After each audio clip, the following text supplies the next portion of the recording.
জুলাই ঘোষণাপত্রের ক্ষেত্রে বিএনপি যে সংশোধনী দিয়েছে তা মেনে না নেওয়া হলে ঘোষণাপত্র পাঠের পর প্রতিক্রিয়া জানাবে দলটি।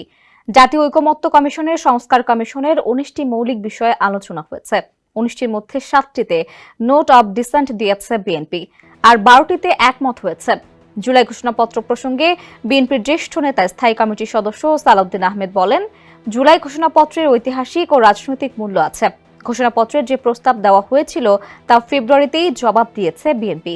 প্রস্তাবে তারা 26 মার্চকে উপস্থাপন করতে চাননি, আর এর সঙ্গে দ্বিমত পোষণ করেছে বিএনপি। এছাড়া রাষ্ট্রীয় এবং সাংবিধানিক স্বীকৃতি চতুর্থ তফসিলের মাধ্যমে দেওয়া হবে। RICL TMX, যুগের পর যুগ স্থাপনা থাকে মজবুত। তিনি বলেন, জুলাই সনদ বাস্তবায়ন নিয়ে অনেকে প্রশ্ন তুলছেন।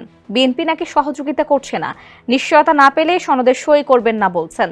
এই বিষয়ে বিএনপি সর্বোচ্চ সহযোগিতা করেছে। ফ্যাসিবাদ বিরোধী ঐক্য বজায় রাখতে সবাইকে আহ্বানও জানান সালাউদ্দিন।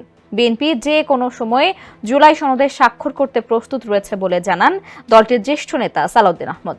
4 আগস্ট রাজধানীর গুলশানের বাসভবনে সাংবাদিকদের সঙ্গে আলাপকালে এ কথা জানান তিনি। সালাউদ্দিন বলেন, জুলাই সনদ হাতে পাওয়ার পরে 30 তারিখেই কিছু সংশোধন সহ জবাব দিয়েছে বিএনপি।